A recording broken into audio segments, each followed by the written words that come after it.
Well, good morning, everyone. I'm Donald McPherson, for those of you that don't know me already.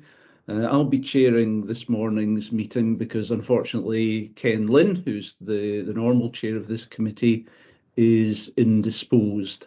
But I'm pleased to say that we have Lynn Short standing in this morning as his duly appointed proxy. So welcome, Lynn.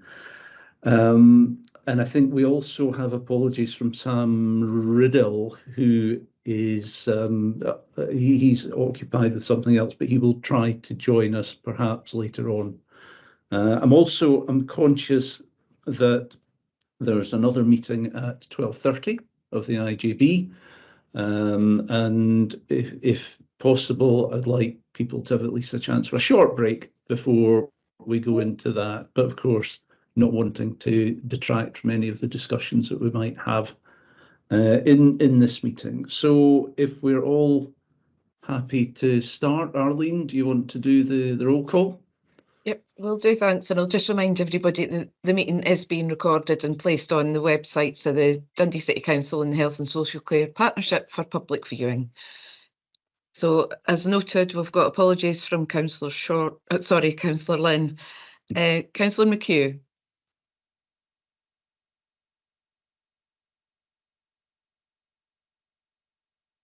Oh, sorry, okay. Problems. Present. Thank you. Councillor Short. I am here, thank you. Donald McPherson. I'm present, thank you. We've had apologies from Vicky Irons. Dave Berry. Present, Arlene. We've had apologies from James Cotton. Diane McCulloch. Yes, I'm present, Arlene, thank you. Arlene, can I just say to the committee that Russell Wood is the service manager of drug and alcohol, and he is an observer this morning. Thank you. Jocelyn Lyle.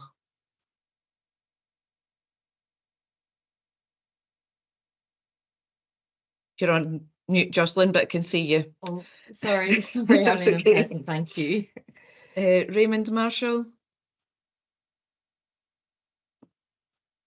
And Martin Sloan. Present. Thank you. That concludes the roll call. That takes us on to item 1. Apologies have been noted. Item 2, declaration of interest. Are there any declarations? No. Doesn't look Item like any. 3, sorry. No, I was just saying, doesn't look like any. Thanks, Arlene. Okay, thank you. Item 3 is the minute of the previous meeting held on the 22nd of November, and it's submitted for approval.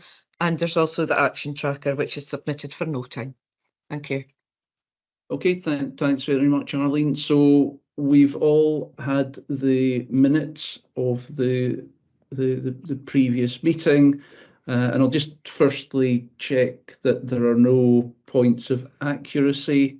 So just going through them very quickly: page 1, page 2, page 3, page 4, page 5, and that is the final item. So on that basis, are we happy to approve those minutes, fellow members of the committee? Yes, so these are duly approved, thank you. And can we then move on to the action tracker, please? And who's going to just speak to that? Is that still you, Arlene, or is that Dave? Sorry, Arlene, I'm jumping in here. Yeah, I was just about to say that'll be Dave. Okay. Yes, thanks for that. So we do have kind of still a number of items on the action tracker, but kind of pleased to see there's kind of some complete items from kind of recent meetings coming through. There was a couple of them came back from the November meeting, so as you would expect, we're kind of working through some of those particular items. As ever, we will kind of focus on the ones that are kind of older ones that we've said we can, that we will kind of try and kind of clear off. So we still have to kind of confirm item 2 in particular in terms of the sort of issue about briefing notes. So need to kind of pick that one up again, but still a few things to clear, but hopefully within the coming months these will be cleared off. But again, happy to take any questions. Okay, thank you, Dave. I've got a couple of questions, but I'll let other members of the committee have a turn first. So, Dorothy. Just to acknowledge what Dave sent, I mean, there are a couple of really old ones here, numbers 1 and 2. Number 1 specifically, I think it came from the May 2021 meeting originally, and we'd hoped to have it by June 22, and now it's to be March 24. Do we need to have this still? And I know we haven't completed the action, but, you know,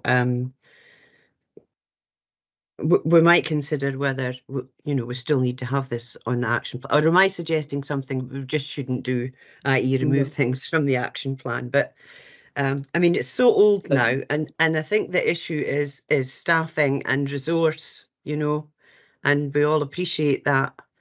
I don't know, what do people think? And no, thanks, Dorothy, because I had exactly the same point, and indeed Sam had given me a note of questions he would have raised if he'd at the meeting. I mean, you know, realistically, whatever learnings we might have got from the difference between North East area and others are probably lost in the mists of time now. So I'll turn to Lynn, because I know you put your hand up as well. Is it on the same point? Yes, very much so. Obviously, I was there when this was raised because it was still my time at the IGB, and Donald, you'll maybe remember as well. It was actually to do with the fact that slips and trips appeared to happen across Coldside and Maryfield, and the North East ward was very much not of the same sort of situation. And I went my full length last week in the town and had to be picked up from an old man. It was an older gentleman that was at least 3 decades older than me. So trips and slips, you know, it is quite an important thing, because as we know, that's the thing that takes up the time if somebody ends up in the hospital, and then everything that's associated with that, OT, etc. So is the learning as simple as the North East people don't go out and about because they come into the city centre to do the shopping? I mean, it can't be that difficult to have kind of looked at this to come up with an answer, because it's two very distinct areas of the city that it was reflecting. And is there maybe too much emphasis put on actually why the North East was the way it was, rather than trying to kind of come up with the answer? If that makes any kind of sense, cross officers, please. That's a fair point. So I think I'll back that one back to Dave. What would your suggestion be? Okay, I'll come in with a couple of kind of suggestions here, and perhaps others might want to kind of come in too. So a couple of things. So in terms of the issue, so the issue about the kind of the staffing and the kind of sort of resource capacity to kind of look at these things in further detail, we have got an action on the action tracker from, I think it was the last meeting where. November meeting, where I would provide an overview with where we were in terms of staff and restructure, because this has been a constant theme in terms of our inability to be able to resource some of the additional pieces of work that's been asked for, given the kind of the level of resource that we've got. So you know, there will be, I'll bring something back kind of at a future date around where we are around that capacity building. The particular issue around the falls. And you know, where and kind of trips, etc. We do have, again, item 3 on the action tracker. We have kind of got down as being the fall strategy kind of groups kind of report, which we're due to bring back to the IGB in February. So hopefully that will give a kind of further kind of overview and insight in terms of the work that's been undertaken. So we'll not necessarily kind of answer the question around the North East specifically, but it will kind of show the work that's been done around sort of kind of fall side of things. I don't want to kind of make any kind of assumptions as to why the North East was different. The only thing that sprung to mind was it's a kind of slightly younger population, if I remember correctly. I think the sort of kind of Whitfield areas in particular is kind of more of a younger population now, a lot of families in there, but you know, that's me just kind of talking very basically in terms of the kind of the demographic up there. I don't know, Catherine's on screen, Catherine or Lindsay, if there's anything in particular from even a dipping our toe in the water from that we can derive from it. I wonder, Dave, just being conscious of time, whether we've got this full strategy group report coming to the next IGB. I think perhaps rather than speculating today, it might be better to just fold this point into the discussion at that next IGB meeting, unless anyone has strong views to the contrary on that. And just on that point, on action 3, I notice you've got it green as closed. Does green mean closed? Yeah, green means done. So we're because prejudging the fact that we're on. Yeah, that's my point. I don't think we can take that as done until it's happened at the February IGB meeting. So I don't think we should be showing that one as green at the moment, but if we can carry it forward. And I think, but I would suggest that we close action 1 as being expecting to have that taken back in what will come to the February IGB meeting. Dorothy, were you looking to come back on that? Or is it just to say, I agree with you, Donald. We've already raised the issue of variations across LCPPs, with other things at the IGB, and I think this is being looked at, how things can be different across LCPP. So I agree with you. Okay, thank you. So we'll do that. I had just a comment on another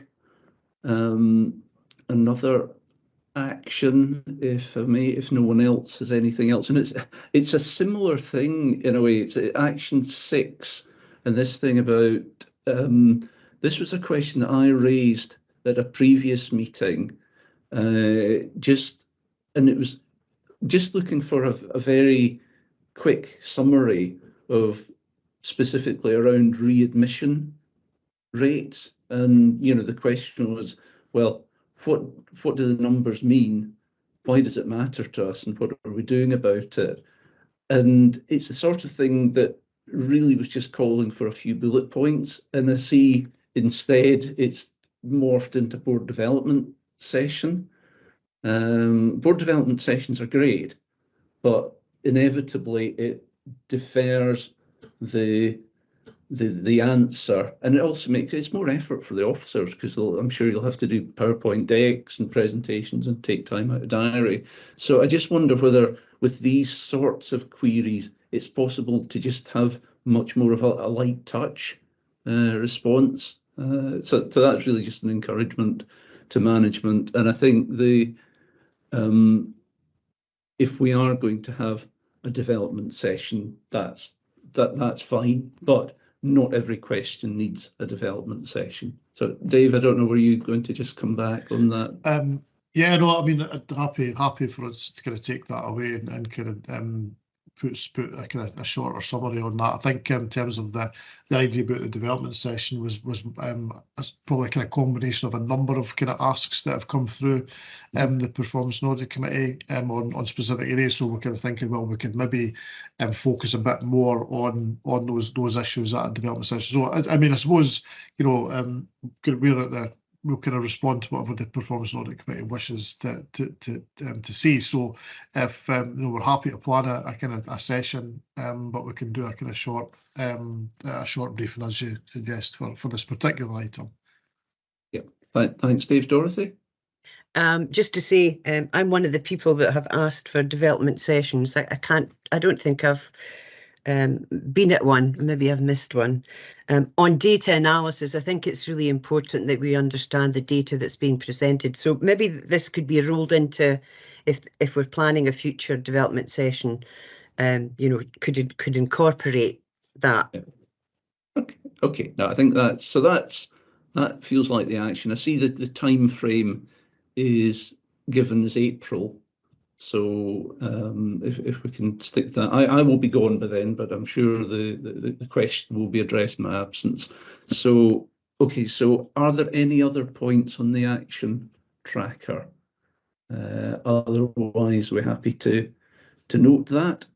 And then in that case, I think the next item of business is item 4, which is the revised terms of reference for this committee. I think, Dave, you were going to comment on that. Yeah, just very briefly, because this the PAC terms of reference were presented to the IGB and approved by the IGB, so it just kind of sets out the way that the Performance and Audit Committee will kind of operate and how it's, you know, I'm glad we've kind of tidied up as well, given the issues today in terms of kind of chairing and being coordinated, etc. So so really just a kind of tidying up of and reflection of the Performance and Audit Committee's role as it has evolved over the last kind of few years. So so probably don't really say much more other than it's really here for noting for the PAC, given it's been approved by the IGB. Thank you, Dave. Does anyone have any comments on this? If not, I just had one, well, two actually. In the covering paper, we talk about, at the moment, we're not undertaking an annual evaluation, and we don't have a formal training programme in place. And I think these are both things that we should have. The fact that we put them in our terms of reference now means that we must do them. So I think they then need to be captured as actions in the action tracker with a time scale on it to make sure that we do fulfil our terms of reference. So we're being asked to note these terms of reference that have been approved by the IGB, and I think we duly note them. Thank you. And that then takes us on to item 4, which is the regular performance report. Sorry, item 5 rather. And I think, Lindsay, are you leading on this one? Yes, please. Yeah, happy to make a start. Thank you very much. Mm-hmm. So the purpose of this report is to update the PAC on Q2 performance against the National Health and Wellbeing Indicators and the measuring performance under integration indicators. And data, as always, is also provided in relation to the demand for care at home services as well. So I'll summarise the data. There's still significant variation by LCPP, with some of the poorest performance and many of the most deprived LCPPs when we compare with what the Dundee performance is looking like. Performance is poorer than the 18-19 baseline for the rate of emergency admissions for over 18s, hospital admissions due to a fall, over 65s, A&E attendances for over 18s, emergency admission numbers from A&E, 28-day readmission rate, and we've noted the ongoing sort of work around this area. Just worth noting that when looking at the 18-19 baseline, part of the reason for the poorer performance, which actually isn't as poor as when we compared with the 15-16 baseline, is that the denominator has actually decreased. So the total number of admissions has actually decreased, which makes the rate higher. So it isn't actually the number of readmissions, they haven't increased significantly. So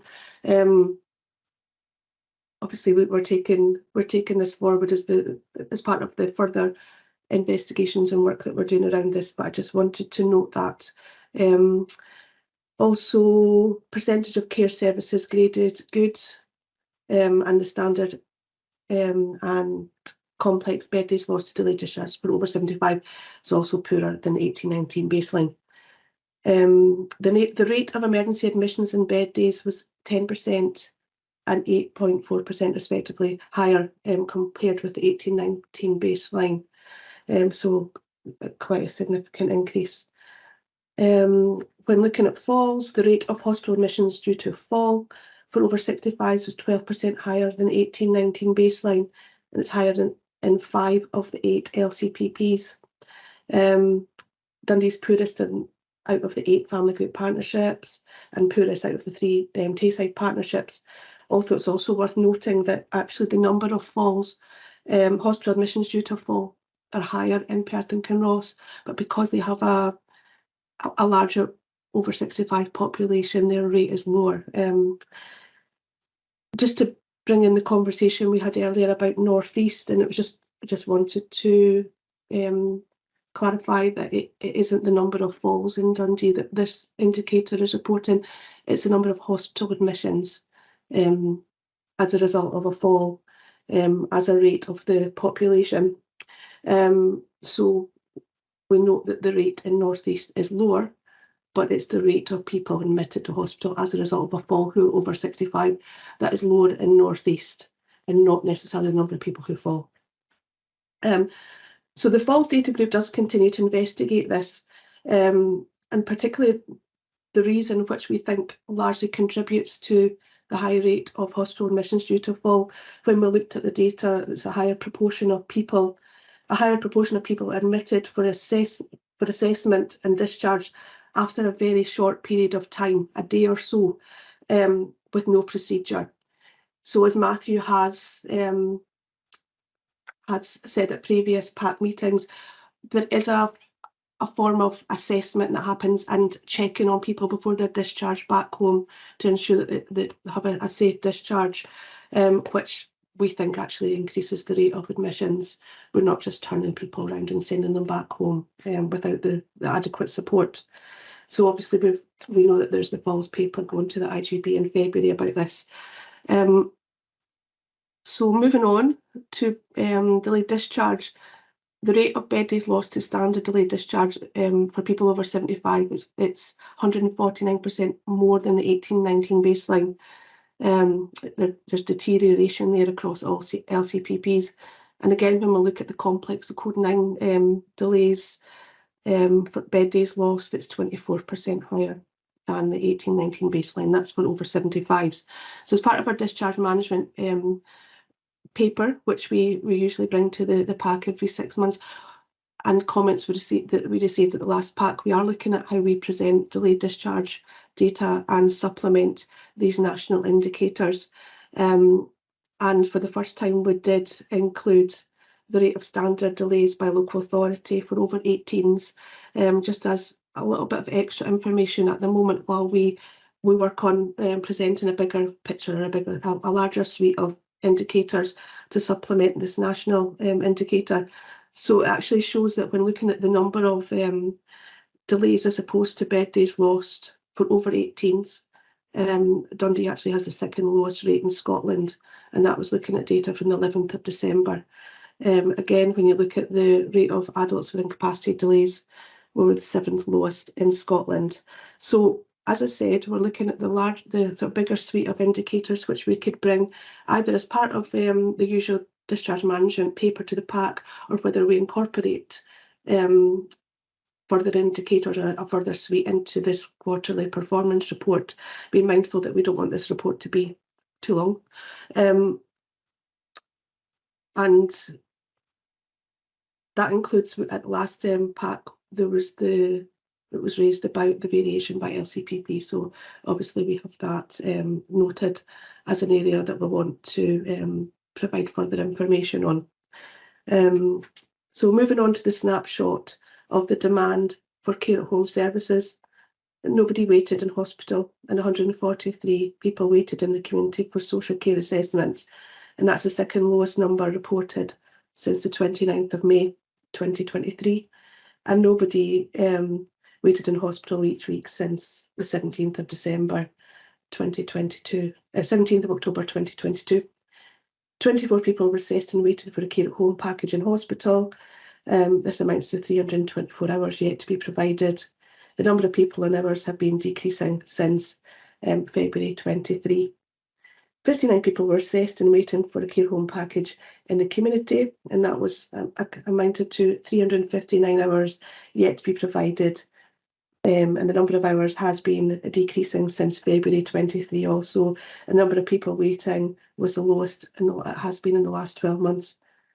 For those already in receipt of a care home package, 190 additional hours were required and had not yet been provided at the time of writing this report. that brings me to the end of the summary. So happy to take questions. Okay, thanks very much, Lindsay. I mean, as always, there's an awful lot in there for you to produce and for us to get our minds around as well. So maybe I'll throw it open to questions from the committee. And Dorothy, you're up first. Thank you. Thanks, Lindsay. It's good to see the waiting times for care packages decreasing. That's going in the right direction anyway, isn't it? Well, the first thing that struck me, of course, was its very red report, isn't it? Very, very red. I love the traffic light system because it just hits you right in between the eyes, doesn't it? I had a specific query on table 3, item 4. Percentage of adults supported at home who agree that their health and social care services seem to be well coordinated. I just think that's a wee bit airy-fairy, seem to be well coordinated. I mean, what does that mean? I don't know where this wording comes from, if it's a national, you know, put out nationally, but seem to be well coordinated doesn't really tell me anything. Is it well coordinated, or what does it mean? Seems to be. Sorry to be pedantic, but that's me, I'm afraid. It's okay. I'm happy to clarify. So indicators 1 to 9 come from the nationally disseminated health and care experience survey. So this is produced obviously by the Scottish Government, and the survey is done every 2 years. So this is an indicator or that comes from, it's not local, so it's not within our control, unfortunately. Okay. And we don't have any recourse to input into, you know, how these national indicators are framed. Absolutely, we can feed back. The position I understand at the moment is that it's unlikely that any revision will be done to the national indicators in the meantime, until we await further reporting from the National Care Service. Okay, Lindsay. Okay, thank you. But we do feedback as relevant and try to sort of lobby changes. Actually, with a lot of indicators. Thanks, Lindsay. Dorothy, any more from you? No, that's me. Thank you. I had just had 1 or 2 questions, some my own and some I won't take credit for because they're from Sam, if I may. So the first one, and you mention it in the highlights, and the numbers are there. And I always like seeing things where we're, you know, doing very well against the family group partnership and the other 3. And one of them was around, you know, the percentage of people who spend the last 6 months of life at home or in a community setting. I think that's something that is to be strived for. But I think that's only a positive, provided that people who are going to have the last time of their life in their own home, if they're adequately supported. And when I looked at indicators 7, 8, and 9, which talk about support at home, we're close to the bottom of the pack in each of these, and I just wonder whether there's a conflict there, and whether the people who spend those last 6 months get as good a service from us as they would expect. So that was question 1. The next one, there's quite a drop in the percentage of care services graded good or better. It was 86% in 18-19, down to 75% in 22-23. Do we understand what the reasons for that are? And is there any differentiation between the council run services and ones that are provided by others? In table 1, And like as Dorothy said, there is quite a lot of red around the. I think there's only about 20% is green in table 1. So question is generally, do we expect to see that improving? And secondly, the one that stood out for me was West End, which is showing as all red, despite it being one of the least deprived areas. So that stood out to me as being a little bit unusual. And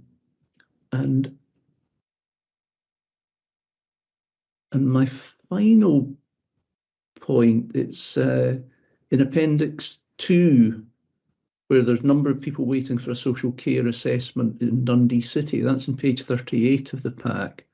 There was a sudden spike in June 2023, and I couldn't see an explanation for why. I mean, effectively the number tripled. So did we change the way that we calculated it?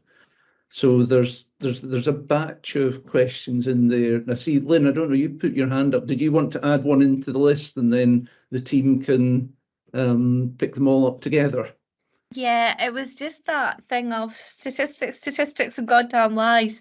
These are obviously percentages, and if you're coming from a very low percentage, and there's just a little blip, then all of a sudden you are red all over the place. So the percentages, if I'm remembering rightly, there are very small kind of situations that can create a big ripple.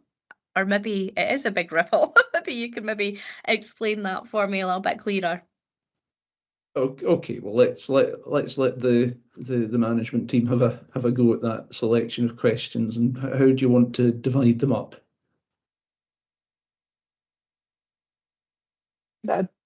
Oh, there's a few. Sorry, Dave, you want to go? No, I was about to say, I think if individuals can pick off which ones that they think they can pick up, is really best. To see Lindsay's got her hand up. Okay. I'm sure Diana wants to come in as well. Absolutely. So your first point was about the last 6 months of life at home, and obviously the quality of care. So we note that the care opinion survey is being launched. So we're hoping for very good things with that, about learning about quality and people's experience of their care, and how we ensure that we do get much more feedback that we can use constructively. So that is sort of an area that I'm particularly interested in, and we'll hope that we can get sort of richer data around that, which we can use for improvement. Looking at West End, I think I need some time to look at that further. So if it's okay, I'm going to look at that following the meeting and feedback.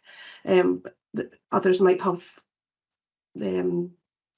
points to make around that, but I'd like to look at the data and fully understand that across all of the indicators. I think these are the areas that I'm able to contribute to. Okay. Catherine, yeah. I can take the one on the care grading. So members might recall that that's an area that we looked at in quite some detail, I think about a year ago or possibly more than that, because there had been that change.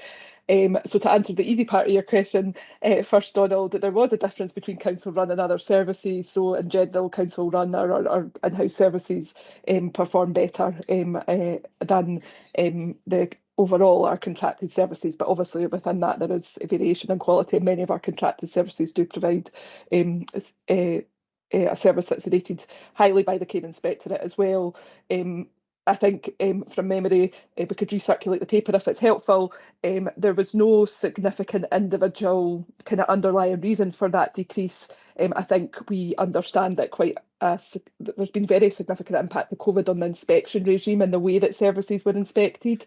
So there is a bit about not comparing like with like, we've been through a different inspection regime, and I think we're probably only now starting to return to something that feels like a more business as normal inspection process, and the Care Inspectorate are now moving away from a focus on things like infection control and management of COVID to back to some of the kind of broader quality indicators. So it's something that we'll continue to track, and we absolutely would hope we would see improvement in that. But I think we do need to spend a little bit of time watching where that goes next, and that it does recover in the way that we think that it might do. Again, from the action tracker, there's a briefing planned on that with the Care Inspectorate will have some input into as well. So that's an opportunity for us to talk about that in a little bit more detail. That covers that one. In terms of just to add what Lindsay said about end-of-life care, I think she's right. Care opinion hopefully will give us more local and comprehensive information. I think it's important to remember that the sample for the Health and Social Care Experience survey is a kind of open sample, so we don't know how many people who answered those questions are in that stage of life. But it's probably going to be very few, I would guess, in terms of how the sample works.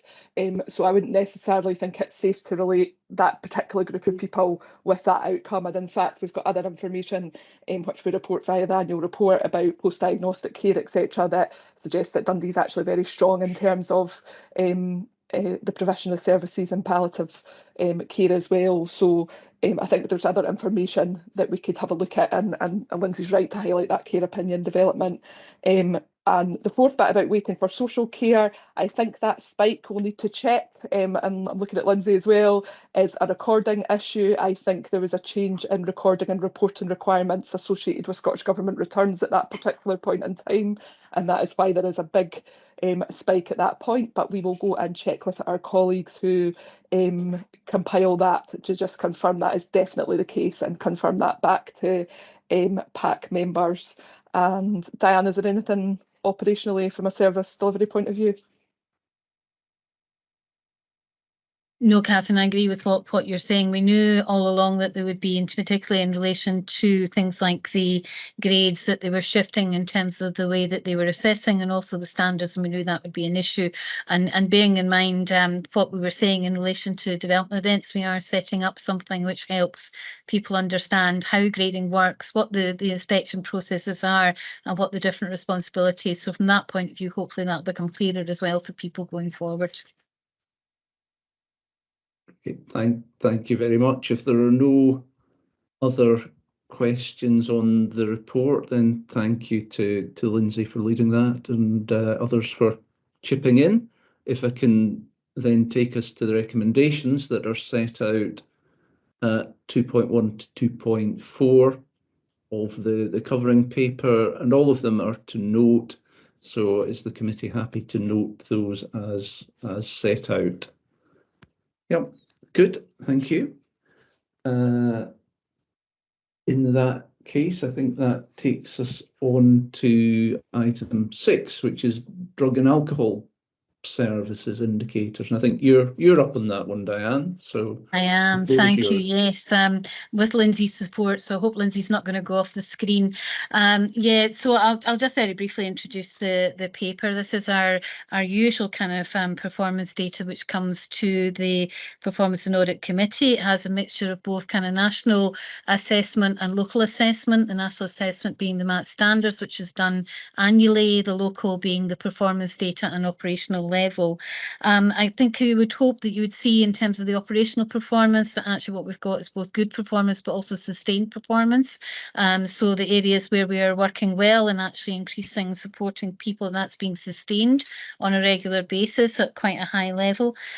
We recognised, and I think I've talked previously about the fact that we know that we've had increases in relation to alcohol presentation, and we're doing quite a lot of work at local level and through the ADP to consider alcohol pathways, but we do run a system that means that things like our open access is for people who are using substances and alcohol, so there's no difference made in terms of the presentation, and I'm happy to kind of talk a wee bit about that if you need me to.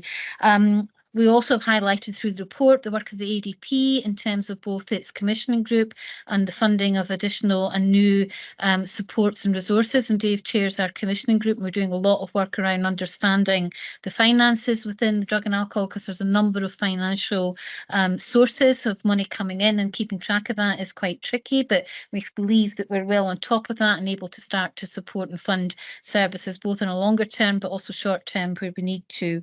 And the last thing I would just want to mention is that we're heading towards a period of providing information and evidence for the next round of the MAT standards benchmarking. So that's the medication assisted treatment standards, the benchmarking for that. That information will be collated by the 12th of April and will include much more detail in relation to MAT standards 6 to 10, which were not, while they were assessed as benchmarking at the last report that was published last year, were not fully looked at, and we will start to provide a lot more information for those. So we'll bring the next report back to the pack probably after we've received the MAT standards benchmarking. Probably I think it'll be probably the 6-month point for us coming back with the information, but we're confident that the performance will continue to remain and sustain going forward. I'm happy to take any questions. I'm sure Lindsay can give the explanation of the data. Thank you. Okay, thanks very much, Diane. I mean, again, it's a really helpful report, and it's good to see it starting to develop and give us that level of visibility into what we're doing, and what I know has been for a long time a very much a challenging issue for Dundee as other parts of Scotland. So I'll throw it open to questions. Lynn, do you want to go first? Thank you. Again, I was here when Ken had asked the question with regards to alcohol, and just making sure that we're obviously keeping our eye on the ball with regards to this. More and more often now, gambling is seen as a public health issue, and all the kind of things that come from it, including violence against women, debt, various other things. So is there a component of gambling being looked at along with the kind of drugs and alcohol? Because now that it's a public health thing, it's almost like there's a pathway to, I've spoken to many people, and they were the ones that gave me the insight into gambling along the lines of, you can give yourself a lifetime ban, that sort of thing. And it is a little bit concerning, and it has been classified as a public health situation. So I'm just wondering where it sits on your radar with regards to the city and how we manage it. So it's not part of the drug and alcohol services as a pathway. You're right, it's probably a public health issue that needs to be considered, would probably be considered through the NH&SCP side, kind of wider public health strategic approach that's there.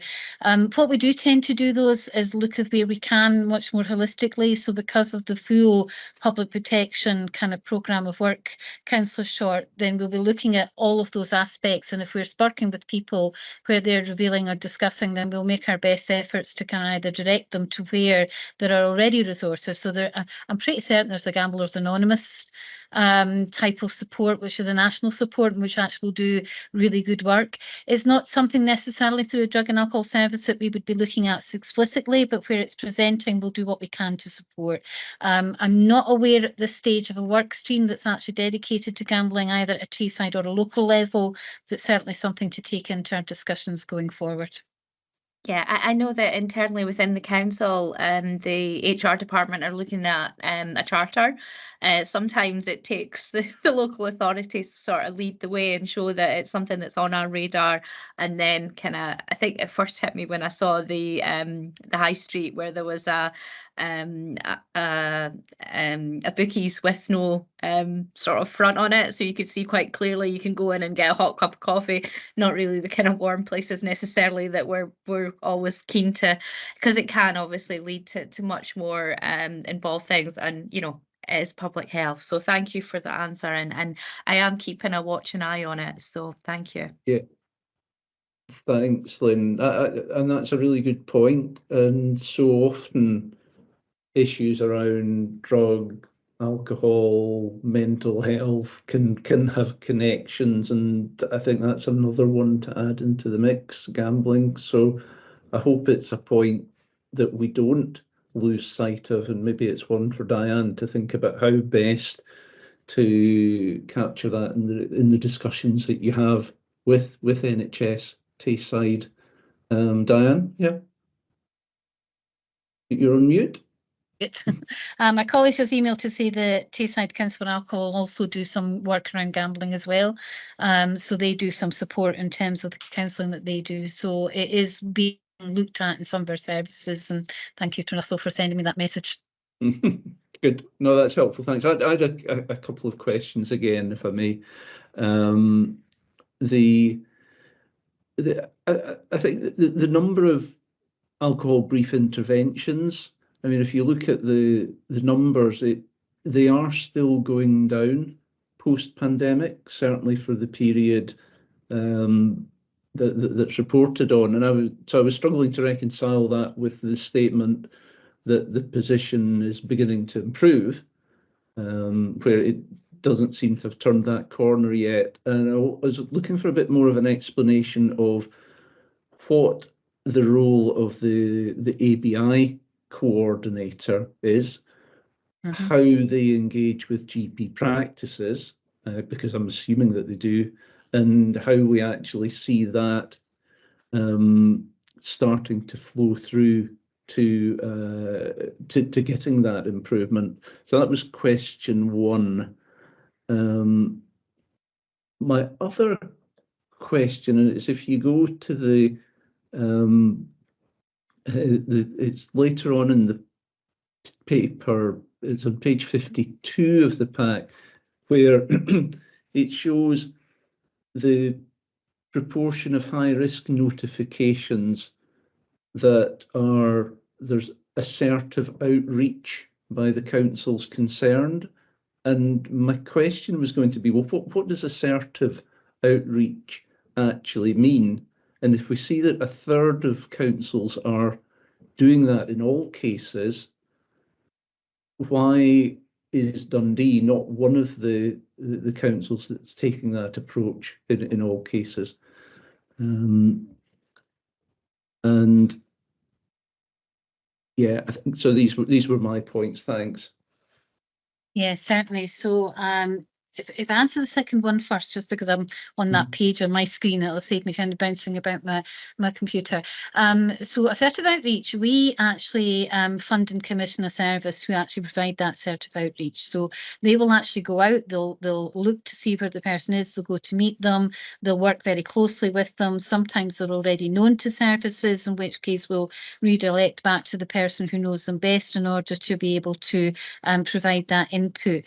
The reason why you'll see a difference, so Dundee's actually considered to be a really high in relation to the amount. So you've got to think about the number of people who are going to come through non-fatal overdose, what that might look like if you're in Shetland as opposed to what it might look like if you're in Dundee, in terms of the sheer number of people coming through. And that will vary greatly, Donald, and it'll also depend on the type of services which are actually here in relation to the work that we're doing. So we could have someone coming through who's a young person who has been out, who has maybe taken too much cocaine that night as a party drug, who might not be someone that we would be looking at ongoing services, just making sure that they're okay and they're correct and everything is fine, right through to people who are at the other end of the scale and who may be using substances which are really life-threatening on an ongoing basis and who need that ongoing support and engagement into services.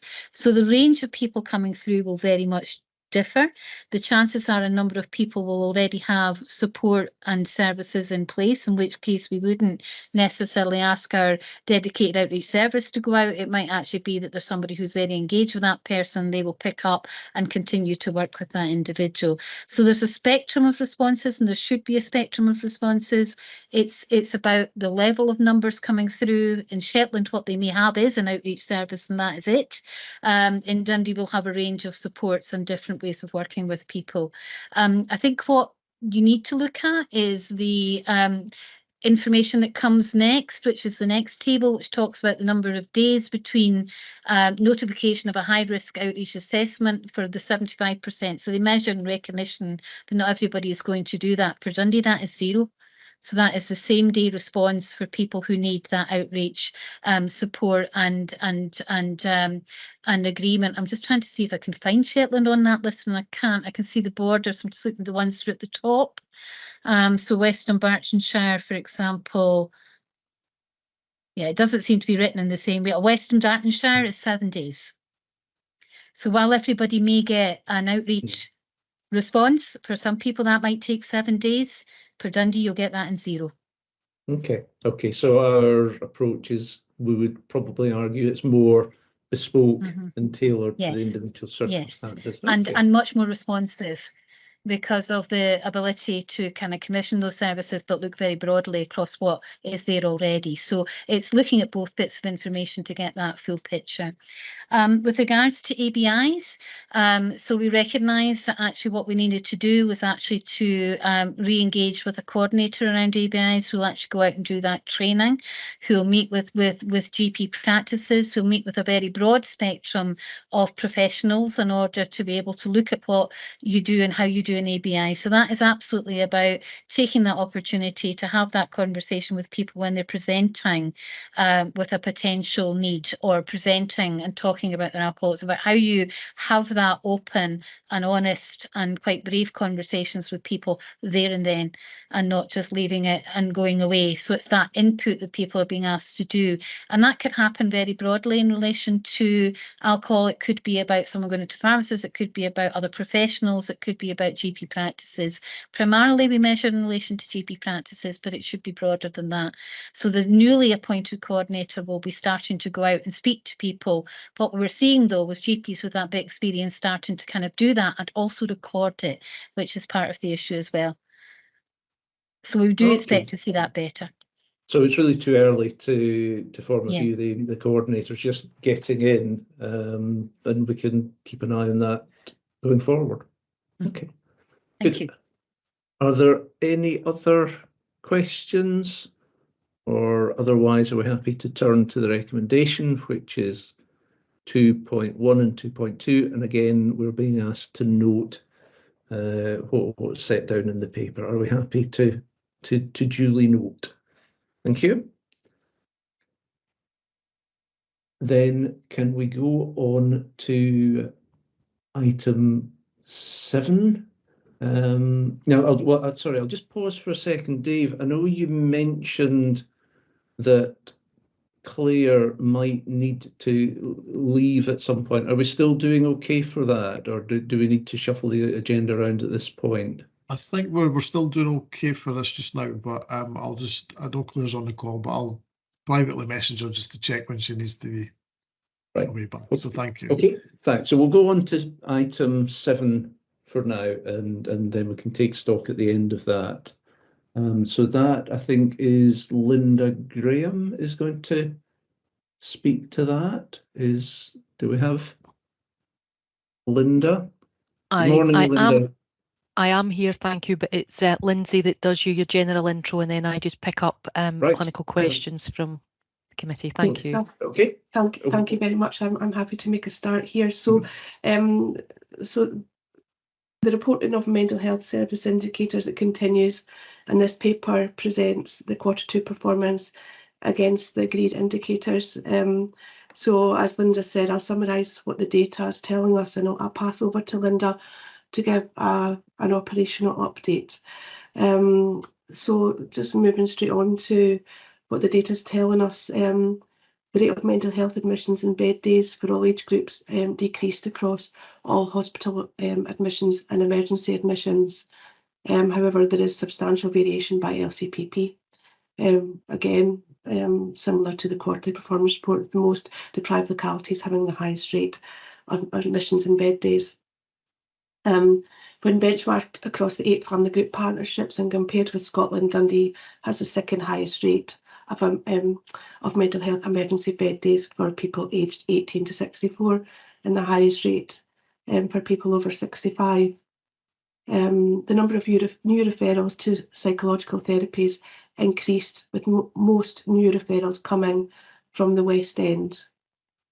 The percentage of patients referred to psychological therapies who commenced the treatment within 18 weeks of referral rose from 62% in Q1 21-22 to 71% in Q2 23-24.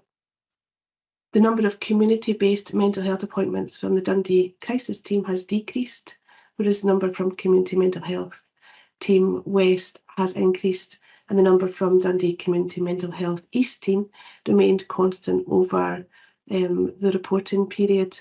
The number of people discharged without being seen follows the same pattern. The number of community-based mental health return appointments for every new patient seen is currently an average of 15. The number of new referrals to psychiatry of old age dipped at Q1, but has since increased, and the percentage of referrals accepted followed a similar pattern. At Q2, the highest number of new referrals came from the Ferry, and the lowest came from North East. And the average number of return appointments for every patient seen was 11. So the number of new referrals to learning disability services increased from 211 at Q1 to 410. That was Q1 21-22 to 410 in Q2 23-24. So quite an increase. The highest number of new referrals was from Coldside and the lowest from the Ferry. And the percentage of referrals accepted increased from 66% at Q1 21-22 to 75% at Q2 23-24. And the average number of return appointments for every new patient seen was 12. This has decreased from 18 when we compare back to Q1 21-22. The number of new referrals to the social work mental health officer team and the community mental health team for younger age groups decreased during the reporting period. The number of new referrals to the social work community mental health team for older people increased from 131 at Q4 22-23, that should read, to 190 at Q2 23-24. And finally, the number of local authority guardian applications was 54 during Q2 23-24, and the number of private guardianship applications increased from 53 in Q1 21-22 to 70 in Q2 23-24. So I'll hand over to Linda now to give some operational context around this data. Colleagues, I don't have very much to add at all. Probably the highlights Lindsay's already described to you. So I think our services continue to be challenged with increasing rates of referral, with no sign of those slowing down is probably the slightly worrying thing at the moment. The one I imagine people will have questions around is the increase in referrals for learning disabilities. And as ever, I don't have an exact answer for that, but I think it probably means that we are seeing the longer term effect of COVID, bearing in mind that lots of our people with learning disabilities have complex comorbidities that mean that they will have been shielding during COVID. Lots of them will have changes, for example, in attendance at day services and the congregate services that had to cease during COVID. And because that population will include behaviour that challenges rather than mental health difficulties in people with a learning disability per se, we're likely to be seeing a combination effect from the changes in packages of care during COVID. And the other one I imagine that it's important for committee to be cited on in the context of increasing referrals is neurodevelopmental disorders, particularly ADHD. I know we have work ongoing to address that Tayside-wide, and that one of the identified work streams is around neurodevelopmental disorders. But of course, until that gets to a point of operationalising changes, what we're seeing is an ever-increasing rate of referral, both to our Tayside Adult Autism Consultancy Team, CACT, and to the CMHTs who deal with neurodevelopmental disorders. But I'm happy to take questions.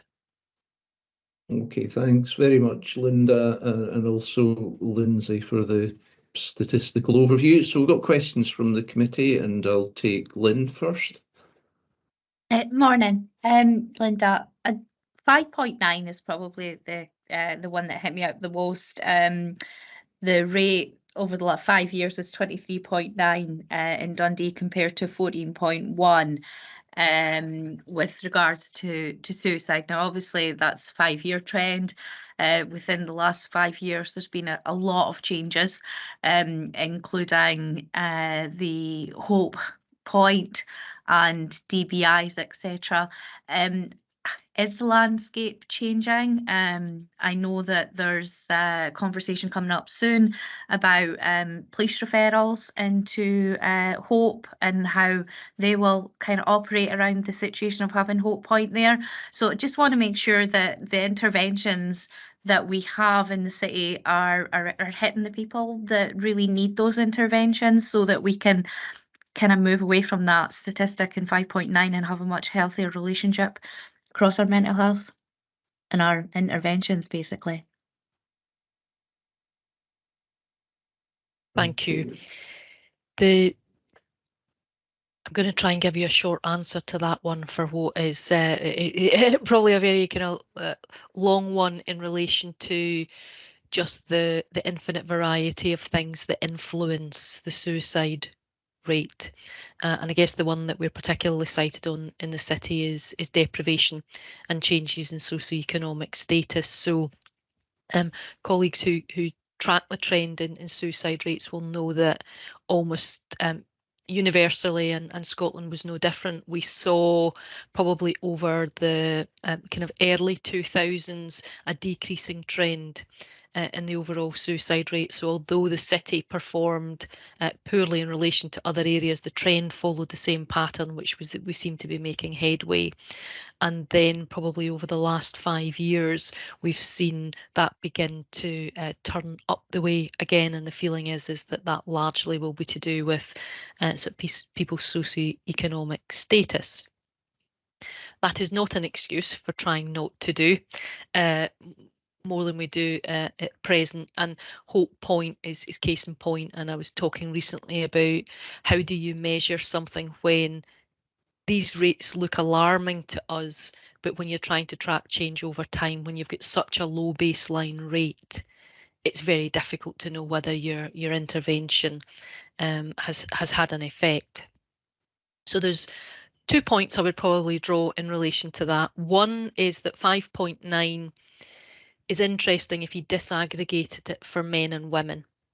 So when you start to look at the rate per 100,000 for women, we actually do not too bad in comparison to the other areas of Scotland, and it's our male rate which is much, much higher than we would expect it to be. And the good news story in relation to that one is that we know that the rates of presentation at Hope Point, in contrast to mental health services as a whole, is that we are seeing more men than women, which is an excellent early outcome for us, and is probably the nearest indicator that we can get that in terms of the sort of open access, lack of stigma, seems to mean that that impulsive group, which is what contributes to male suicide, is presenting at Hope Point. Therefore, we would be hopeful that we would see an effect of that in due course.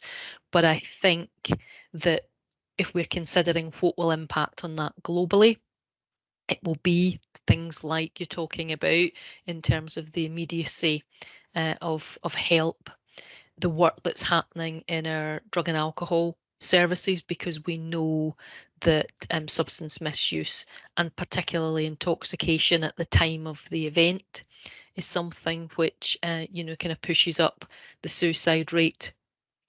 And then I think the third strand for us as a thinking in terms of health and social care partnership and treatment services is that we know that people being engaged in effective treatment has a useful impact, particularly with mood disorders. So the work that needs to happen to mean that we have improvements in waiting times for community mental health teams and treatment services in general, I think are the triangle of interventions I think that are the ones that we can focus on, in addition to the wider issues around challenging poverty and, you know, kind of deprivation in the city. Okay, thanks, Lynn. Linda. Yeah. That's quite a full answer. Lynn, does that give you assurance? Yeah, really, really good, Linda, and it does sort of indicate that the cost of living really is a life and death, and it is a cost of survival for many in the city. And also anecdotally, Wellbeing Works, who have conversations with, they were saying that they've had much more women presenting there. So it's interesting how there's that compare and contrast. So the fact that they're almost kind of on the high street is probably a good thing. So if there is some place for everyone, then that's good to come through. So thank you for that. Appreciate it. Okay, thanks very much. And on to Dorothy. Thank you. I have two questions, I think, although I haven't quite got the second one in my head. Page 66, item 5.7, the King's Fund review of long-term conditions in mental health. People living with these conditions in the most deprived areas have, with access to fewer resources, it says here. Why, if this is a citywide resource, why are there, do some people have access to fewer resources? That just doesn't sit properly with me, and maybe I'm not understanding what that's telling me. What constitutes a resource? And does it mean that people in the more challenging areas of the city, well, it says here they don't have access to the same resources as others, so I'm a wee bit concerned about that. My second question relates to mental health admissions, and this is on page 72 to 74 of the table, Appendix 1, and it talks about emergency and other admissions, and they're all reducing. They all have a downward trend. And again, I want to ask a question here. Is this about resource, or what are the reasons? Is this probably good news, or is it good news? And does resource affect these numbers? Okay, Lindsay, do you want to take? Hope you understand that. Sorry, Lindsay. Oh, you're on mute. Sorry. First of the day. Yeah, your point about the King's Fund makes me realise that I need to make that statement a lot clearer, because the King's Fund is a national report. It was a national piece of research. It isn't relating to Dundee circumstances, and that was the findings of that national report, and it was for background information to lead us into the Dundee position. So I will make that clearer so that it's clear that that's not relating to Dundee in particular. And I don't have a comment particularly to make about it's over to Linda about the admissions, but absolutely when we're reporting emergency admissions, it's because the rate is on a downward trend doesn't necessarily mean better performance. Obviously there's the suite of indicators that sit around that indicate about the various pathways of care and the quality of services. So that goes for sort of all of the emergency admission indicators that we report. So hopefully Linda will give you an explanation around the Dundee position operationally. I will try. I think you're absolutely right. There's a perversity possible in what gets reported as bed days, because what we know across all mental health services in UK and worldwide is that if you have beds, they will be filled. So it's unusual, even those places who perform really well, their bed occupancy runs at 85%. And we know that what happened during the pandemic was that they opened up additional beds at times, what was referred to as surge beds, in Carsview, and it's been very difficult for services to take those back. And it's probably because people's threshold of almost the tolerance of what can be managed assertively in the community versus inpatient shifts, and you get things settling on the new norm. So if you look bad on bed days, it's always worth asking the question in terms of, well, how many beds do we have available in comparison to other areas? And we know that Tayside has the highest level of inpatient bed availability than anywhere else. So there is a perversity shows through in the figures. By contrast, you question in relation to the downward trend of emergency admissions. I'm hoping is a good news story. So as Lindsay's saying, it will be impacted by a number of different things, but we would hope that where we need hospital admissions, they would be seen as planned admissions, rather than necessarily something that happens in a very sort of unscheduled way.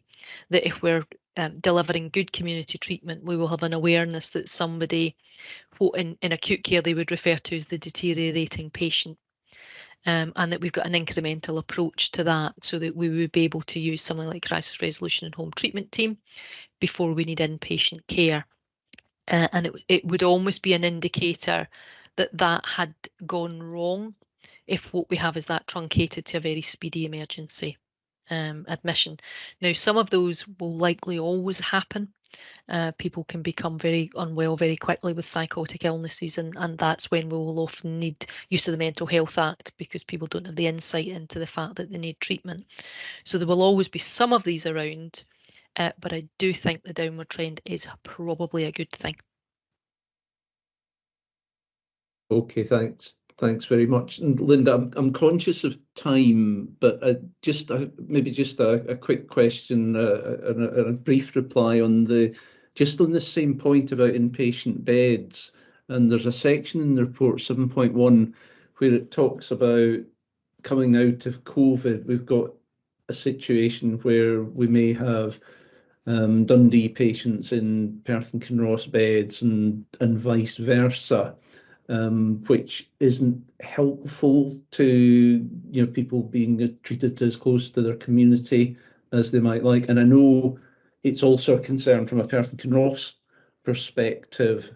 So the question is really just how far away are we from addressing that? And I'll ask you to be brief, just because we are trying to keep going. Some of it is bound up in the redesign of inpatient care.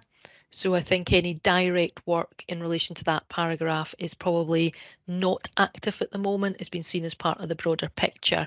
However, when we looked at the data, the number of Dundee patients who were elsewhere was relatively small. So it's not a major concern, but it's almost a principle that previously the feeling was don't move somebody during an episode of care. But I think that's still to be bottomed out. Okay, that's helpful. Thanks very much. As I say, I'm conscious of time. It's just coming up to 1:15. Sorry, I should just close the recommendations on that paper. So are we happy to note 2.1 to 2.3 in the recommendations? Thank you. I was just going to say I would normally allow a short break at this time. I'm conscious, Dave, did you manage to clarify with Claire? Yeah, if it's okay, if we can take Claire's items next, or whether you want to have a break or not, if we can kind of take that before CCPG would be helpful, thanks. So it's items 9 and 10. Okay, are people happy to push through these two items, or do you need a short break? Happy to push through? Okay, so thanks. So we'll go on to 9, if we may. Okay, thank you. Let's pass over to that's Claire. Hello. So there hasn't been a great deal of change for the strategic risk register, and we do have a couple of new items to come on, and I think it's been the timing of Christmas holidays and the CCPG risk meeting happening, and the timing that we have to kind of get this report in. So for the next report, there will be changes.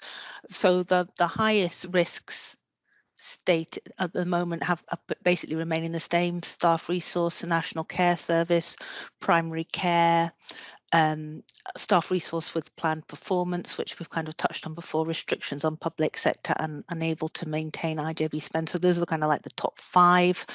And in terms of the new risks that we have to put onto the risk register, they are kind of implementation of the Safe Staffing Act, escalation of property safety issues, and information governance. So that's around our capacity to provide subject access requests, because there's an increase in that. So not a great deal of change of the strategic risk register for this one, but there will be for the next one. The new CCPG risk meeting is really helpful for us in terms of kind of getting together all the information around operational risks that need to be escalated. Okay, thanks very much. Claire, do we have any questions? Martin. Thanks, Donald. Just a couple of things on Appendix 1, namely the item regarding NCS.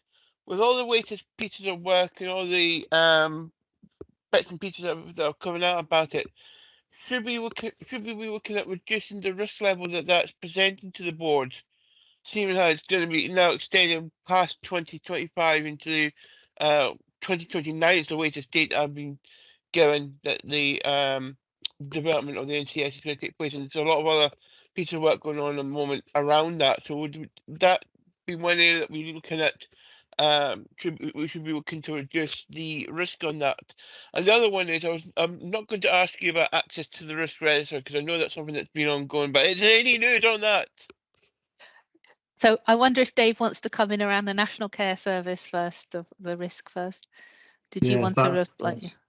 Yeah, no, thanks for that, Claire. Thanks, Martin. So yeah, I mean, I think that the National Care Service, because of the changes that are now kind of being suggested, kind of being slightly different from what the kind of the initial announcements seem to be around, that it's something that, you know, we should review. I suppose from my perspective is, ultimately this risk is around the IGB itself and the future existence of the IGB as an organisation. So given the focus on terms, you're quite right in terms of the kind of the 28-29 sort of kind of scenario in terms of timelines, is around the sort of kind of the National Care Board and what that then means for the sort of local care boards. To me, there's still that kind of ultimate risk that the IGB as it is just now will not continue.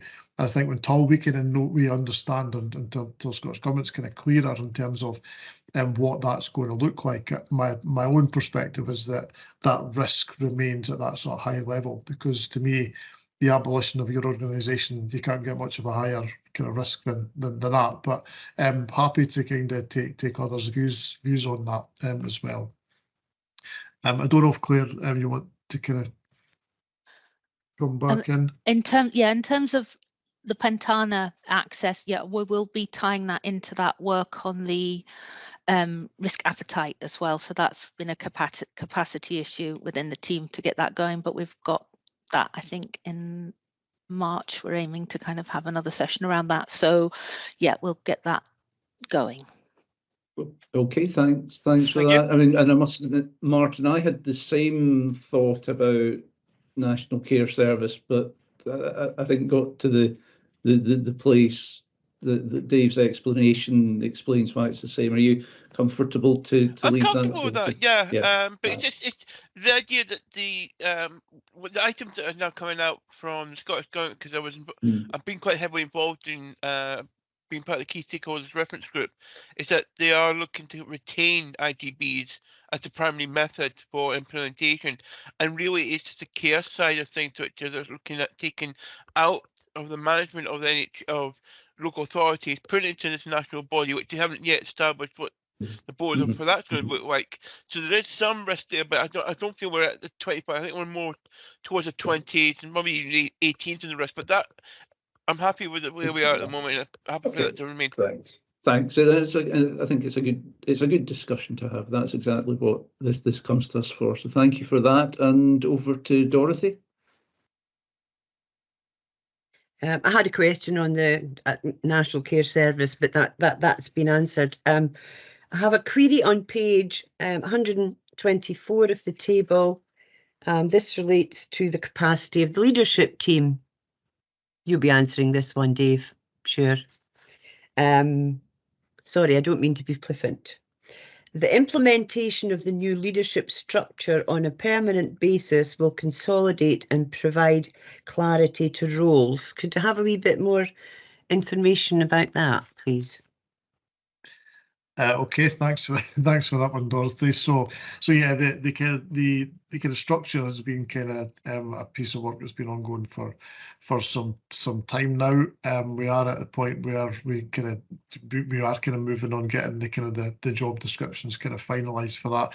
Obviously, at the moment, in Vicky's absence, there's a bit of an interim sort of kind of process going on with that. We do kind of recognise there's a lot of kind of change ahead. I don't want to I suppose I'll use this point now to if you don't know already, that Diane will be leaving us shortly.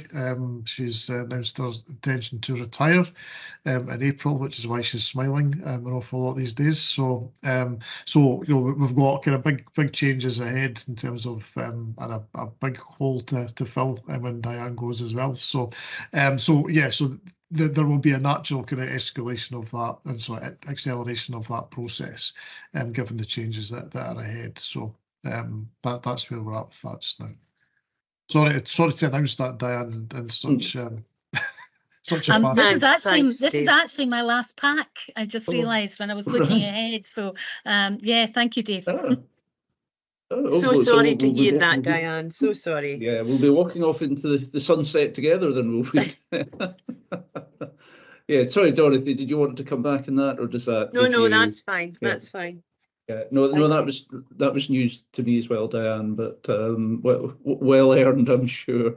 Again, just a quick one as a final question: the restrictions on public sector funding risk, and I see that static at 20. And I just wonder, given the environment, was there any discussion about that going up to 25? And Dave, I can see you nodding. Why have we left it at 20? So at the moment, we are looking at where we are currently this year. So we're just about in the parameters of where we expected. There'll be a report coming to the February IGB in terms of the latest monitoring position. So it's not catastrophic in terms of the position for the current year. We will soon shift that in terms of the focus into 24-25, which we've obviously got budget development sessions to go, depending on the outcome of where we get to in terms of those discussions as well. It may well be that we do kind of shift that up to a kind of higher level. So is that just the interim? No, where we are just now, because we're still in the kind of in the end of the current financial year, not quite into the new year. So just didn't think it was quite the right time to kind of to review that. Okay, no, that's a good answer. Thank you. So in that case, the recommendations are set out at 2.1 to 2.3 of the paper. Again, they're all to note. So are we happy to duly note the paper? Yep. Thank you.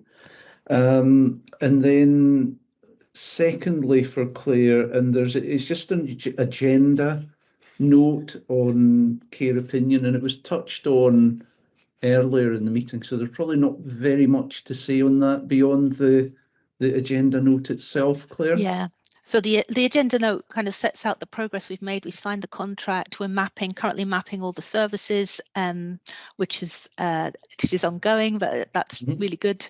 We're doing that work. We've got services that are really keen to get going with it, and we've got people starting to use it already. And just to kind of give you and obviously we've touched on that kind of fuller information feedback tool that we get that would be so important for performance as well. But that when we have our complaints report, often the mental health services are kind of like our largest number of complaints, and they're the ones that take the longest to kind of for us to process as well. But the good news stories we're getting through Care Opinion are predominantly about mental health services, so that's really good news. It just gives a really full picture, so we're really pleased that we're starting to make good progress with it. Yeah, that's good. I mean, and I think in due course, I think it would be useful to have something coming back to this committee and indeed the board to show what sort of reporting we will see at board level on Care Opinion, because I know it's, having seen it elsewhere, it can be very powerful, and it just helps give a more balanced perspective, which I think we should all be for. So unless anyone has any questions on what's a relatively brief agenda note, we shall just note that. Thank you, Claire. And I think that probably sets you free now, doesn't it? I know you're going off to do something very useful in the wider community. So good on you. Brilliant. Thank you very much. Thanks, Claire. Would we like just 5 minutes just to stretch legs? Okay, so it's 11:25 at the moment. If we can just come back at 11:30 and then hopefully power through to the end. Thank you. Thanks everyone for coming back. Now, I now have something that I've never seen Teams do before, which is that every person who's got their camera on is in a different screen. So, I've not seen that either. No, and I don't. You mean we've moved around? No, it's actually each of you takes up the full screen. I've got like 6 different. Oh, there we go. Yeah, that's better. I can do my job now. So in that case, let's press on. And Lynn, I saw your note about you'll need to move on at 12 o'clock. So let's try and set ourselves an objective of being done by 12, which I think will be welcome to all. So as always, good, thorough papers, so no need to rehearse what's already in them, but just drawing out key highlights. So we'll go back in the agenda now to item 8, which was the Clinical Care and Professional Governance Assurance Report. Now, I had Matthew and Diane down to talk to that, but I'm not seeing Matthew. So are you flying solo in this, Diane? Matthew, yes, Matthew at the moment is skiing down hills. So I'm afraid you've just got me today. Well, and I think I genuinely just realised that probably at the break. So when it dawned on me the paper was there, my apologies. So I'm not going to go through trips and falls, but yes. I'm not going to go through the paper in detail. I'm sure there'll be questions and I'll do my best to answer those, and the ones that I can't answer will certainly come back. I suppose a couple of things to highlight.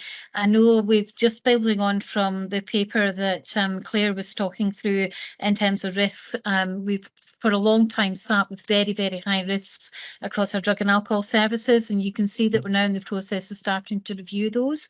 A number of those risks have come down because we've been able to look at that against the context of the MAT standards, but also much more stability in relation to both the management of that service, but also the staffing around that service. So really pleased to say that a number of those risks in the paper have actually come down, and there's an explanation around that. We continue to kind of recognise that we have other risks in the service, so primary care. I think as Claire was explaining, there are some new risks that are coming on. You'll have seen some of the papers, and we are indeed having a discussion today again about another primary care practice as an exceptional meeting to the IGB. So we recognise that actually we have sustainability issues across primary care, and while we're working hard to support those, that is a national issue that we need to continue to consider and address and look to how we can support that. The remainder of the paper really looks at things like our adverse events and where how we're performing against those in terms of the support which is around, and some of the key areas, as you've already highlighted, Donald, slips and trips being one of them, as is our adverse events around medication, etc. So it's a similar paper in terms of the work that's being done. We continue work really hard to try and do things like bringing our overdue events down in terms of our numbers, and considering what we can do in terms of supporting that aspect of the work. I think the only thing I would want to just mention is that the Clinical Care and Professional Governance Group in the last year made a decision to split its meetings into two. So we have a governance which very much focuses on the clinical work, and then we have a second meeting that we do alternatively, which actually now starts to look at our risks as associated with this area of work. That was to give a much better kind of focus on risk assessments, to look at such as the data risks that are described earlier on, where we recognise that there was both learning across the piece from the whole of the partnership by considering and thinking through some of those risks, but hopefully an opportunity to start to consolidate risks into kind of much more strategic risks as well as operation.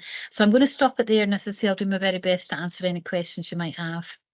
Thanks, Diane. And I know you already picked off two of my questions about what was bringing the DDARS risk down, and also this point around given the discussion we're about to have at 12:30, the sustainability. So I'll turn to colleagues, and first up is Dorothy. Thank you. I was just about to put my mic on and I see it's on. Hope my dog's not been barking. Thank you, Diane. Page 102, clinical challenging behaviour events by location. And I see that there's a significant increase reported in this period, from an increase of 16 up to 31 events. And I wondered if this relates in any way to an increase in reporting. You know, is it a process thing? Maybe you could say a bit about that, please. I'm sure if Jenny was here, she'd be giving you a much more detailed assessment of that sits within her areas. But my understanding, Dorothy, that this actually can relate to one or two specific people in relation to, so if you have someone who arrives where their presentation as a result of mental health or dementia is such that they react very badly in terms of the support. So if I gave you an example, which is in my mind without disclosing anything, but where somebody perhaps needs additional treatment in relation to a health situation and is distressed in being supported to achieve that treatment, which is to do with their physical health, that can then generate into something which presents as challenging behaviour, and because that treatment might be on a daily basis, that can then generate a much higher incident of challenging behaviour through the work. We're really pleased that actually we're reporting this, because I think for an awful long time it was presented as violence and aggression. Incidents of violence and aggression. Now we're recognising that actually that is about people's health and their cognitive ability to kind of rationalise and to respond in a way that others might respond. So we have separated out that information and presenting it in that way. The other thing I would say to you, though, is that we do look at that data through our health and safety management group in the partnership, because what we want to be able to be assured is that not only are we supporting people in the right way, but actually we're supporting staff who may be trying to manage and support that individual, and which may in times be challenging to them physically as well as emotionally.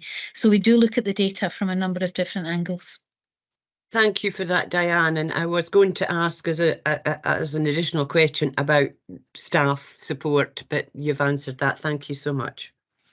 Okay, thanks, Dorothy. And I just had one other question, if I may, and it's on page 105 of the pack, and there's a list of overdue verified events and a concern over overdue verified events, and some of them are really quite old indeed. This may be more of a Matthew question than one for you, Diane, I realise. But it was, and Sam had been looking for some assurance that there's a plan that's going to address this long-standing concern. Yeah, so I think the explanation underneath provides Information that says that some of these related to deaths, where it requires a much kind of bigger and broader kind of assessment of the incident. And we very much have tried to look at how you would look at some of the themes which are coming through in relation to some of the incidents, to be able to make sure that we're dealing with those as contemporaneously as possible, rather than just continue focusing on the historical ones. So it's almost trying to tackle it from the what's happening right now to how do we look back at those which happened a period of time, and a number of those longer standing ones happened during the pandemic, in terms of our ability to kind of bring the right people together to have the right conversations. It is absolutely something that we're looking at and that we're continuing to focus on, and there's actually been a significant improvement in relation to actually starting to manage and look through some of these, but recognising that because of that historical nature, some of that might or might not actually ever be looked at in the way that we might want to, and we might have to consider different approaches. So absolutely continuing, it's a focus of the Clinical Care and Professional Governance Group. We look at this regularly and we report this through all of our performance data, including into the Care Governance Group, where similar questions are asked, Donald. So focusing as much as we can. Okay, thanks, Dan. I wonder whether, I mean, without overly complicating the table, could maybe another column be added just to show direction of travel, so we, as a committee, we can get a sense of whether things are getting better or worse? That would be helpful. Thanks. Certainly do that. Thank you. Thanks very much. So unless there are any other questions, I'll take us again back to the recommendation. So the papers for assurance, and we're being asked to note the exception report from the Clinical Care and Professional Governance Group. And are we happy to do so? Thank you.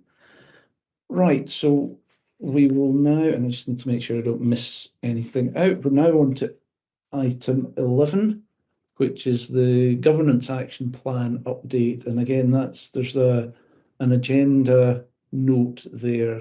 So we'll take that as read. Dave, any quick comments you want to add to that? The only thing I'll say on that, so it's kind of, it's hopefully self-explanatory there, is that internal audit partners have kind of finished that piece of work. So it's part of the internal audit plan. There was days set aside within the plan to do that. So Jocelyn's team have kind of carried out a very comprehensive piece of work to kind of map out all the actions from kind of previous reports. So we now, the next stage is really just kind of us getting that within the Health and Social Care Partnership onto the Pentana system. I'll call it Pentana, it's got a different name, but everybody knows it's Pentana, which will enable us to then generate the reports or reporting for the kind of May pack onwards in a format that will hopefully be user-friendly for everybody. Okay, thanks, Dave. And I think the main point for this committee, I'm sure, will be just being assured that there's timelines for closure of all the issues, and that they once they're set, they don't slip. But the committee happy to note that for now and look forward to the full report in May, and hope that doesn't slip, Dave. Good, we'll look forward to that. Thank you. So I think that then takes us on to item 12, which is the internal audit report and operational planning. Now, so this is, I think, double-handed between Dave and Jocelyn. So I'll let you decide who goes first. Okay, thanks, Donald. I mean, I'm kind of happy to hand this over to Jocelyn, for Jocelyn to just kind of go through the findings. All I'll say is this was one of our substantive audits from the audit plan from last year, so we're now kind of bringing that to a conclusion. So if Jocelyn doesn't mind, I'll kind of pass over to yourself, but happy to take any kind of comments and questions as well. Yep, that's great, Dave. Thank you, and thanks, Donald. I think just very briefly to say this particular audit reviewed the arrangements to deliver strategy and transformation through operational planning. So the focus was really around the governance, making sure there's clear objectives and trajectories and monitoring of those, that there's project management arrangements to deliver, and that there's a performance framework kind of wrapped all around that. So it's a reasonably positive report. It provides reasonable assurance, and we've agreed management responses to 2 significant recommendations and 2 moderate recommendations. I won't go through them all in detail, but the first point we made was around the need to definitely have those operational plans in place for transformation. And we identified one board that was still in the process of producing their delivery plan. We talked about, in terms of governance, we talked about terms of reference for the governance and management groups. But we note that the structure of the strategic planning and transformation groups is actually planned. So that's going to be done anyway. So that's really good to see that coming through. We talked about project management in quite a lot of detail. And I think that really we're acknowledging that maybe those project management skills aren't there at the moment, but the principles of where they're required is going to be developed and resources sought from the partner bodies or through specific funding as required. So that's certainly something that we need to keep a bit of an eye on. And I think that the last point I wanted to make was just around performance frameworks. And, you know, just acknowledging that the DH&SCP is engaged with Scottish Government on the new National Improvement Framework. So that work's also ongoing. So that's all I wanted to point out, but I'm happy to take any questions on the report. Thank you, Jocelyn. And maybe could you just explain, well, either you or Dave, explain the transformation programme boards, what they are and how they're operating? Because I must admit I was blissfully unaware that they existed. So I'd just like to understand what they're doing. So yeah, I'll come on that. So I think in terms of the transformation groups themselves, actually kind of in terms of the language we would use are the strategic planning groups themselves from kind of specific areas. So we have kind of personalisation, we'll have kind of substance use, we'll have kind of mental health, etc., etc. So it's those areas. So reshaping non-acute care and that as well. So it's really just a kind of description of really taking the overarching strategic plan and then the existing infrastructure that sits underneath that in terms of translating the plan into the individual sort of kind of service specific areas. So I think it's probably just kind of a use of terminology there from an audit and a kind of health and social care partnership perspective. Okay, no, that's helpful. Thanks. And I think there's quite a sharp focus on transformation given the discussions we've been having around budget. And when would we see the outputs from these groups? Because I think it's important that they deliver tangible proposals and actions. So the individual plans from these groups will kind of they have been and they kind of will continue to be kind of presented to the IGB themselves for support. I can't remember the timescales for various, but I think we have got the learning disability ones probably kind of now. I think it's not going to be February, it might be April. We need to kind of double check, but there's timelines for the SPGs to kind of report back in terms of the individual plans. And we're still kind of working through the sort of the delivery plan. You maybe can recall from the IGB that we've got they kind of work around the delivery plan for the strategic plan itself. That kind of work is ongoing. We've kind of shifted more to kind of towards the 24-25 kind of delivery plan based on the kind of will be based on the resources that we've got available, which will be subject to our sort of budget discussions in March. So there's a lot of activity there, but it will kind of come to the IGB in different guises. So. Good. I think that would be helpful. Hopefully we'll see that sooner rather than later. Okay, sorry, I've jumped in with my questions and I haven't given my committee colleagues the chance. Any questions from Dorothy or Lynn? No. In that case, thank you for the report and the work that your team's done on that, Jocelyn. And we're being asked to note the report and in particular to note that it's proposing reasonable assurance. And are we all happy to agree that? I think we are. Thank you. In which case, I think we then, still with you, Jocelyn, we're on to the IGB Internal Audit Plan Progress Report, for item 13. Thank you, Donald, and I will be very brief on this one. So the report sets out the progress with the Dundee IGB Internal Audit Plan. As we've just heard, the 22-23 plan's complete. In terms of 23-24, we've also already talked about the governance and assurance work, which has now been completed as well by us. Our internal control evaluation field work is in progress. So there's not much more to say about that, apart from the fact that it'll be coming through for the next meeting. And the only other one I really wanted to talk about was just the workforce audit. That's being undertaken by our Dundee Council internal audit colleagues, and we have a May date on it. I did check yesterday and we're still on track for that May date, but they are flagging up the fact that they do have resource issues at the moment. So we'll keep a close eye on that and hopefully update if there's going to be any change on that. We don't have any reports from the partner organisations for this committee, but I did just want to say that the NHS Tayside internal control evaluation, which, as you'll be aware, is the report we do halfway through the year, was presented to the NHS Tayside Audit and Risk Committee in January as an executive summary, because we were waiting to get the management responses cleared on that. So they've all come back now.